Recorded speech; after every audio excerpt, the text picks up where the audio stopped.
A humble maid who had worked for years, serving a powerful billionaire family, was suddenly accused of stealing a priceless jewel. She was dragged into court without a lawyer, humiliated in front of the world, and left completely alone against the influence of the rich. Everyone believed she was guilty because the word of the wealthy carried more weight than her tears and her truth. But in the middle of the trial, when it seemed that nothing could save her, the unexpected happened. The billionaire's own young son, who loved her like a second mother, broke free from his nanny, ran into the courtroom, and revealed a shocking secret, changing the entire case forever. In the shadowed opulence of the Hamilton mansion, where marble floors gleamed under crystal chandeliers and portraits of stern ancestors gazed from gilded walls, Clara Ara moved like a quiet ghost. For over a decade she had tended to this world of excess, polishing silver that dated back centuries, arranging fresh orchids in vases tall as her waist, and preparing meals that blended Michelin precision with homey warmth. Her hands, calloused yet gentle, had dusted the grand piano in the music room, folded linens scented with lavender from the estate's own gardens, and mended tiny socks for the child who had claimed her heart.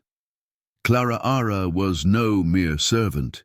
She was the invisible thread, holding the mansion's fragile harmony together.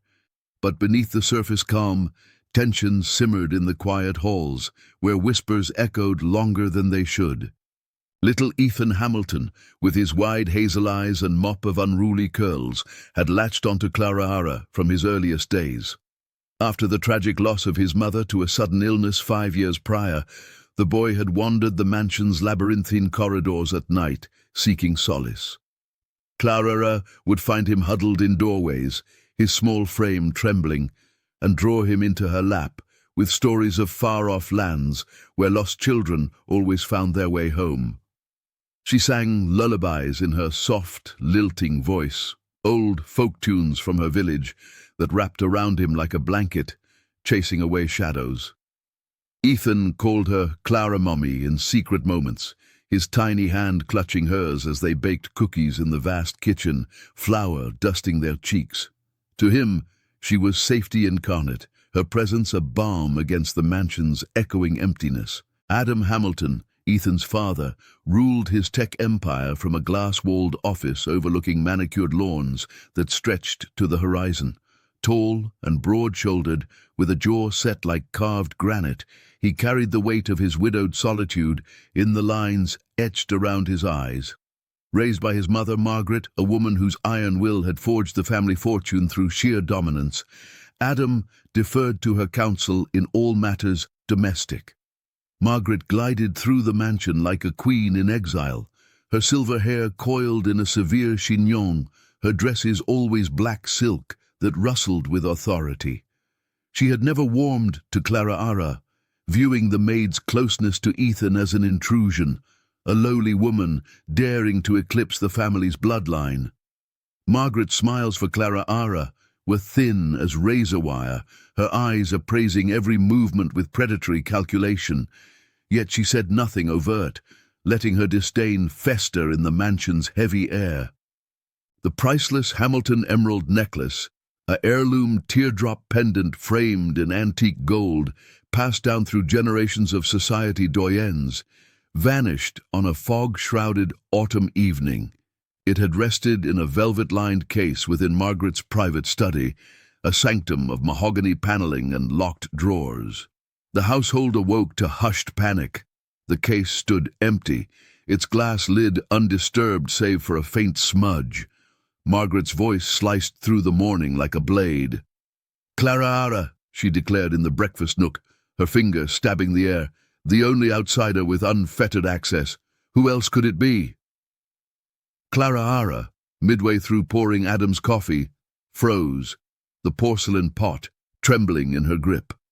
Her heart plummeted, shock widening her dark eyes, a gasp escaping her lips. "Madame, I swear on my mother's grave I never—" But Margaret overrode her, striding to Adam with theatrical urgency. "She's poor, desperate for money. We've been too lenient, letting her burrow into our lives. Adam hesitated, his fork pausing mid-air, unease flickering across his face. He recalled Clara Ara's unwavering routine. Dawn arrivals, tireless labor until dusk, her refusal of extra wages time and again. Yet Margaret's words coiled around him like smoke, her voice persuasive, laced with tales of servants' betrayals from his own childhood. "Mother knows best," she murmured, her hand on his shoulder, a vice of certainty. Clara Ara pleaded, dropping to her knees amid the clink of silverware, tears carving tracks down her cheeks. "Please, search again. Perhaps it slipped behind." But Margaret's glare silenced her, and Adam, voice hollow, uttered the words that shattered her world. "You must leave. Now." Heart fracturing like fine china underfoot, Clara Ara gathered her few belongings, a worn apron, a photo of Ethan grinning toothlessly, while police sirens wailed closer, summoned by Margaret's unyielding command. Neighbors peered from lace curtains as officers escorted Clara Ara to the patrol car, her shoulders slumped, sobs muffled against her sleeve. The humiliation burned hotter than shame, years of loyalty repaid with handcuffs clicking loosely around her wrists. At the station, fluorescent lights buzzed overhead as detectives grilled her in a sterile room reeking of stale coffee. Access, motive, opportunity, they droned, treating her pleas like lies spun from desperation. No arrest yet, but the suspicion clung like damp fog. Released with a court date scrawled on a summons, Clara Ara trudged to her cramped cottage on the town's edge, where peeling wallpaper mocked her fall. She collapsed onto the sagging bed, body racked with sobs that echoed Ethan's absent laughter. The mansion's grandeur haunted her, the endless hallways she'd traversed on silent feet, now barred forever. Worst was the void where Ethan fit. No more bedtime tales, no sticky hugs, smelling of crayons and innocence. Gossip metastasized overnight. Shopkeepers averted eyes, former acquaintances crossed streets. "Thief," they hissed, the Hamilton name a shield of untouchable prestige. Clara Ara pored over the court letter by lamplight, its legalese a foreign tongue. No savings for counsel, no allies daring the family's wrath. Sleepless nights replayed the accusation. Margaret's triumphant sneer, Adam's averted gaze, the jewel's ghostly absence. Her chest tightened with each memory, loyalty curdled into betrayal, yet amid despair, a tentative spark, Ethan's unshakable faith. One twilight eve, knuckles rapped her door.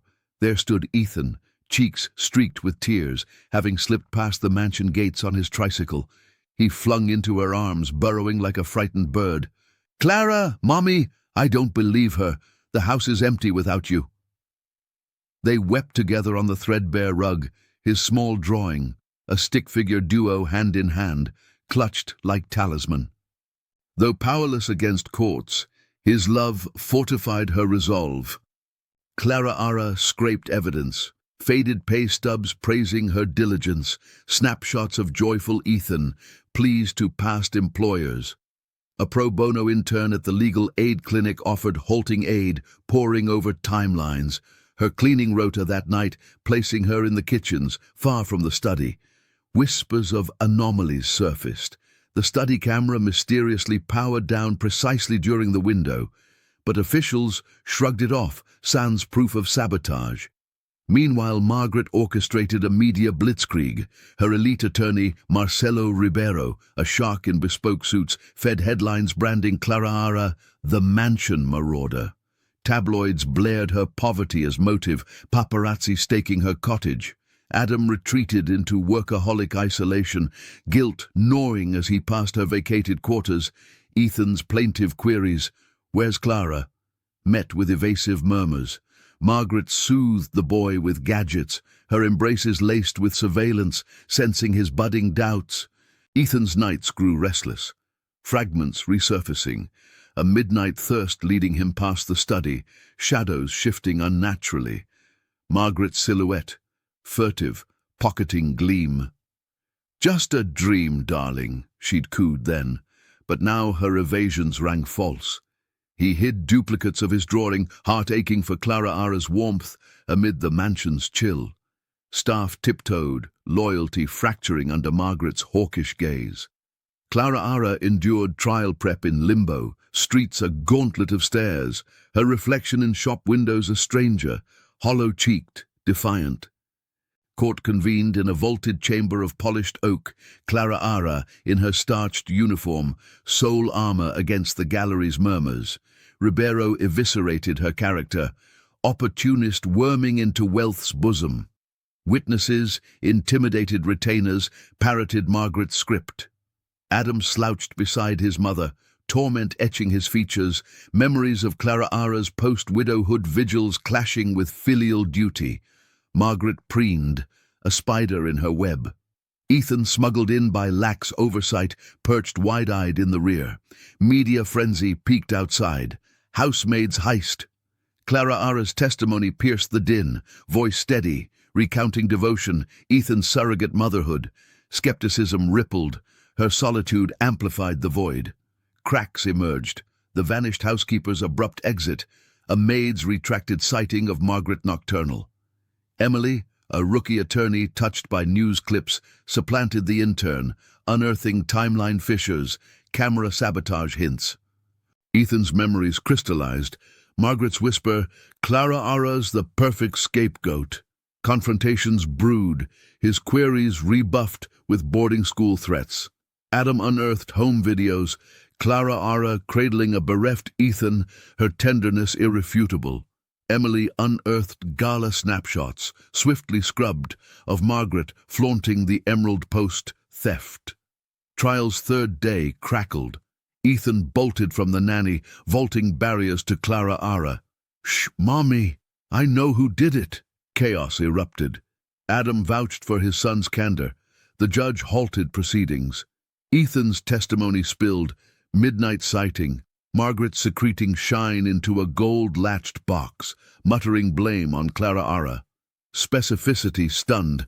Prosecutor dismissed as childish fancy, but details demanded scrutiny. Suspension ordered mansion search.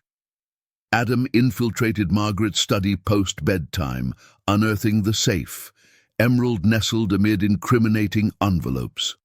Dawn delivery to police flipped the script, resumed trial. Emily's timeline indicted Margaret's machinations. Adam testified remorse, his silence complicit. Verdict, Clara Ara exonerated. Ethan hurtled into her embrace. "You're my heart, Mommy." A tableau, searing hearts. Margaret's reckoning followed. Staff affidavits exposed serial frame-ups. Convicted of perjury, defamation, she withered under house arrest, empire stripped. Adam redeemed via public mea culpa, proposing Clara Ara helm a false accusation foundation. She accepted, channeling scars into aid. Ethan thrived in her orbit. Adam reformed. Emily ascended ethically battle-tested.